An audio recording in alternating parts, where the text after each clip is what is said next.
ফাহমিদুল আপনাদের মধ্যে সবচেয়ে বয়সে কম, তার দেশে আসা নিয়ে বাংলাদেশের খেলা নিয়ে অনেক বেশি আলোচনা হয়েছিল।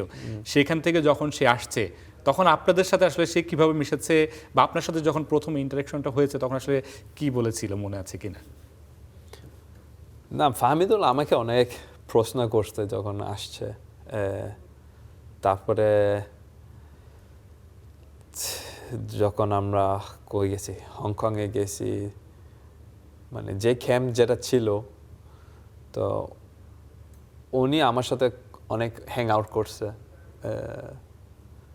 আমি জানি না, বাট মানে উনি সবসময় আমাকে জিজ্ঞেস করছে, ভাই যাবেন বাইরে, ভাই একটু হারবেন, ভাই চলো একটু বাইরে যাই। মানে সো আমি জানি দ্যাট উনি আমার খুব খুব ভালো লাগে।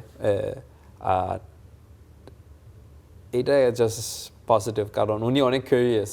মানে কারণ উনি দেশে আসছে, সো উনি অনেক প্রশ্ন আছে যেটা আমি ভালো অ্যান্সার দিতে পারি। সো মেবি দ্যাটস ওয়াই উনি আমার সাথে একটু হ্যাং আউট করে।